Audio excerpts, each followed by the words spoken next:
Hey folks, this is Kalani. Patch 11.0.7 goes live with the next weekly reset, but that doesn't stop the dev team from squeezing in some last minute class buffs and nerfs. There are quite a lot of classes with some major adjustments, so we're going to go over those. The special gems that we'll be collecting to socket into our new Circe's Circlet ring have also seen some massive buffs, and there are some sweeping changes to the Mythic Plus system and how certain crests will be earned that will make gearing up much easier in general, and these changes will carry over into Season 2. So Season 2 gearing will be quite different when compared to Season 1. There's a lot to talk about, so let's break it all down in this week's WoW News video. Now before we jump in, be sure to hit up that like button and subscribe so you never miss another video.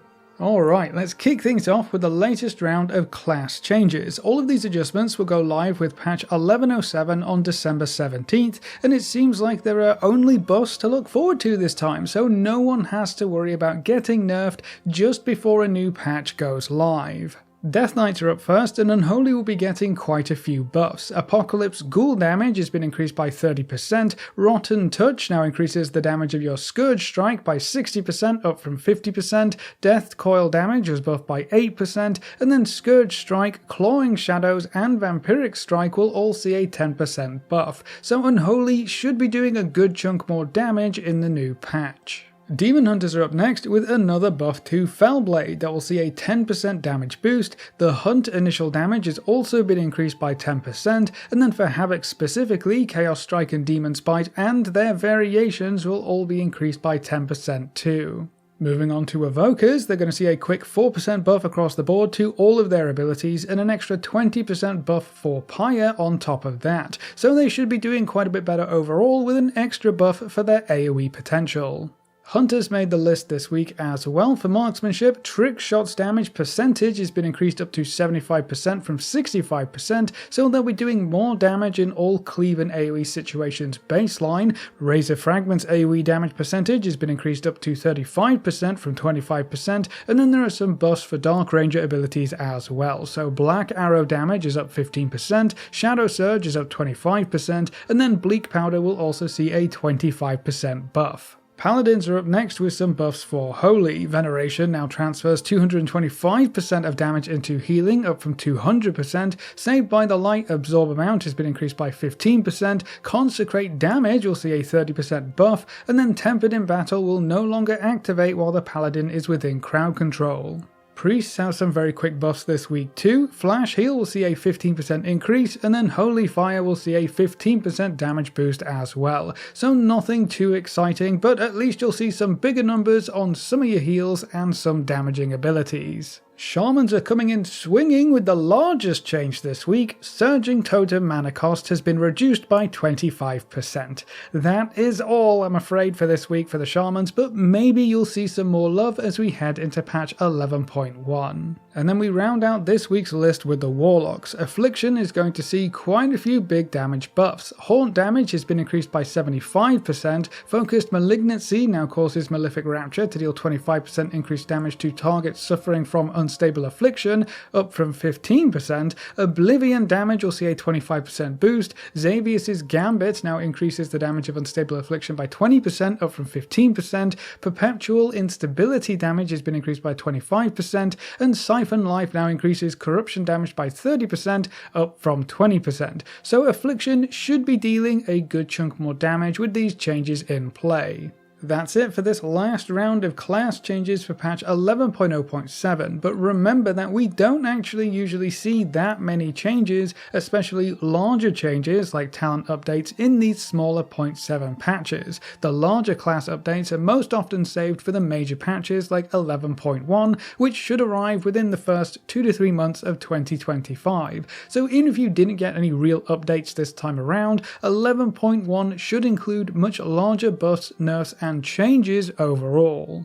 Now we had more than just class buffs to look at this week. The new ring coming in 1107 was also buffed quite significantly as well. If you aren't too sure how this new ring works, we'll be able to collect and socket these special gems into the ring, and that's where most of its power is going to come from. We can use 3 gems at a time and they can provide you with a variety of simple bonuses. If you played through Dragonflight, specifically patch 10.0.7 and the Forbidden Reach, the ring is almost an exact copy of the Onyx Amulet ring. The buffs this week were quite considerable as well. We've got up to 44% buffs to some of the damage effects, a 20% buff to a shield effect, and up to 44% buffs for healing effects as well. So it's not just one kind of gem that's getting buffed. There are also only 12 gems in total, if I remember correctly, so half of the gems got massive buffs this week, which should hopefully leave them in a place where the ring is worth picking up and upgrading, and the gems themselves are also worth chasing down. There's no real point in including this kind of feature with a patch if it's not actually going to be powerful, so I'm glad to see the gems are getting buffed before the patch arrives. But this does beg the question, how powerful is this ring going to be?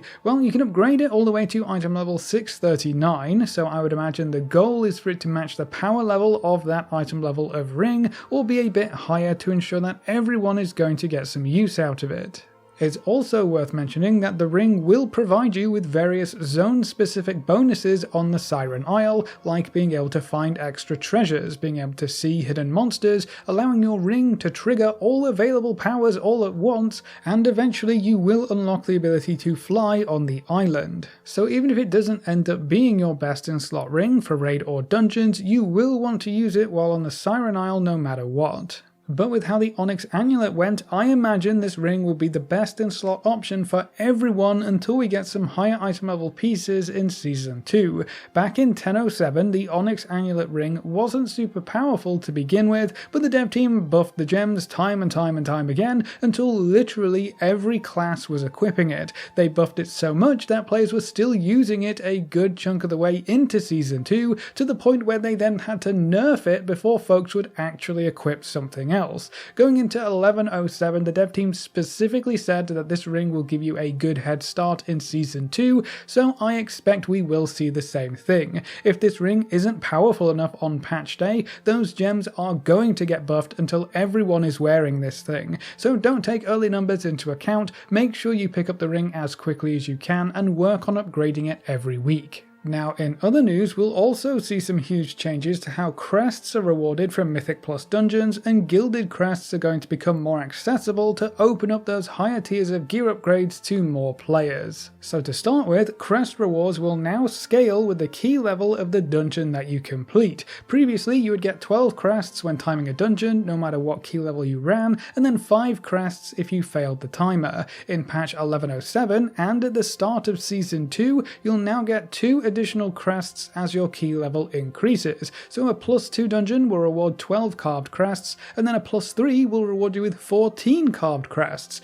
When a new crest reward opens up, you'll start with 12 crests again, so +4 will reward 12 runed crests, then +5 is 14 runed crests, +6 is 16 runed crests, and +7 is 18 runed crests. So you can almost double the runed crests earned by working your way up to +7 keys. Gilded crests scale a bit higher. They start at 12 crests from +8 dungeons and go all the way up to 20 crests from +12 dungeons. So it's actually going to be worth pushing your keys, instead of just sitting at the breakpoint for the next crest that you need. Doing higher than +4s will be worth it for runed crests, and doing higher than +8s will be worth it for gilded crests too. This is going to be a great change overall, and will hopefully lead to players actually progressing through the Mythic Plus system, instead of just stopping whenever they get to +8. And then instead of just giving you a flat 5 crests when you fail to time a dungeon, it will now just reduce your crest reward by 4. So not only does this actually increase the base crest reward up to 8 crests from 5 on a failed key, but for every key level you go up, you're still going to get that +2 crests. You'll be able to get up to 14 runed crests from an out of time +7 key, or 16 gilded crests for an out of time +12. That is kind of crazy, and it makes finishing a key more worthwhile, even if you do go quite a bit past the timer. It also makes it less punishing for you to try try and complete higher levels of keys. You're actually still going to get a decent crest reward, almost no matter what. So altogether, these crest changes should encourage more players to push higher into the Mythic Plus Keystone system. Now, in addition to these changes, the cost of nascent Gilded Harbinger crests, the ones that you need to upgrade your Spark crafted gear, have been reduced down to 60 gilded crests from 90, so you'll be able to fully upgrade your crafted gear much faster as we round out Season 1 of the War Within, but this will also make gearing up in Season 2 so much faster as well, and make crafted gear more relevant in those early weeks. The Harbinger of the Gilded achievement has also had its requirements reduced, so you'll only need to get item level 636 in every slot, down from 639, to trigger those warband-wide discounts to help your alts gear up faster and easier. And then on top of all of that, the cost of trading up your crests when you reach those item level breakpoint has been slashed in half. Previously, you'd have to trade 90 crests in to receive 15 of the next tier up, so 90 carved crests for 15 runed crests, for example. That is shocking, especially with the crest caps in play. It's also a 6-to-1 ratio, so it was incredibly expensive to try and use these trade-up packs to do any of your gear upgrading. Going forward, you'll only need to trade in 45 crests to get 15 of the next tier up, so that's half the cost, a new 3-to-1 ratio, and overall you should actually be able to take advantage of this more and reach those higher gear upgrades without necessarily having to get the higher tier crests normally. All in all, these are some fantastic changes which will make crest acquisition much smoother for the rest of the season, and these changes are the starting point for Season 2 as well. So I am really looking forward to jumping back into the Mythic Plus system with some new dungeons to explore. Now curiously, we may see even larger changes come through for the Mythic Plus system. Blizzard recently sent out a survey to select players that was asking for feedback on the current season of Mythic Plus dungeons, but one question in particular stuck out. How interested would you be in Mythic Plus dungeons utilizing a death limit similar to Delves instead of a timer? Now obviously this question doesn't mean this change will happen, but it does mean that the dev team are at least considering it's on the table, and it is quite an interesting option. Beating the timer has been the only major goal of Mythic Plus dungeons since they were introduced. Deaths don't really matter all too much as long as you beat that timer. Certain dungeons and routes actually used death runs to save time overall, even though you were penalized for those deaths. That hasn't been seen too often recently, but changing the goal to simply don't die more than 5 times or 10 times throughout your entire run would be a huge shift in how players approach Mythic Plus dungeons. Suddenly, instead of going as fast as possible, the goal would be to play as safe as possible, which would alleviate the go-go-go problem that some players don't like about Mythic Plus, but it could also lead to much slower gameplay overall. You might end up making more use of crowd control, taking things one pull at a time, and waiting for cooldowns before engaging difficult enemies, bosses or packs, which kinda harkens back to the old days of vanilla and TBC dungeon runs. But what's most interesting to me is that both of these gameplay types are valid, but they are almost exactly opposite. If you don't like timers and you want to be able to get up, move around or take a break halfway through a Mythic Plus dungeon, a death limit is probably going to be more enticing than a timer. But if you want to pull huge groups, smash monsters to pieces and clear dungeons as quickly as you can, a death limit would discourage that kind of gameplay because you're going to want to play safer. So it's interesting to me that the dev team are considering this new approach, but I do think it would significantly change the Mythic Plus dungeon system as a whole and how players interact with it. Perhaps too much for this change to actually make it into the game. I kinda hope they test it in a PTR build sometime and see how players react, with the understanding that if people totally hate it, it wouldn't actually make it into the game. But with this only being talked about in surveys so far, it is still very early days on this idea, so we're gonna have to wait and see if it actually pops up again in the future.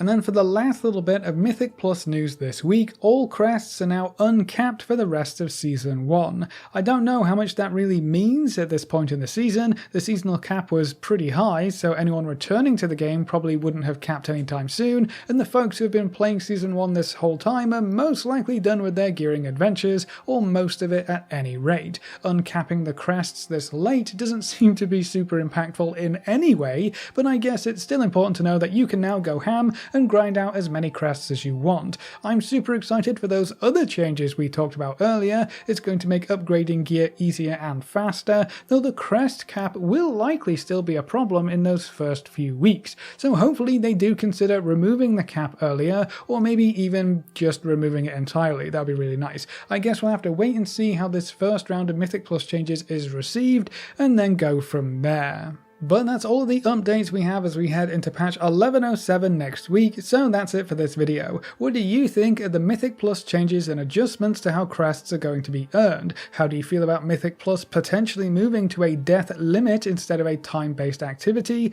And if you had the power to do whatever you want, what large changes would you make to the Mythic Plus dungeon system? Leave all your thoughts in the comment section below. A big thank you to all of our supporters over on Patreon and to all of our members here on YouTube. You can see the names floating by on screen. If you're interested in supporting the channel, you can find links in the description or click the join button just below the video. If you enjoyed the video or found it useful in any way, make sure to subscribe and ring that notification bell so you're always kept up to date. Thanks for watching, folks. Good luck and have fun, and as always, I will see you next time.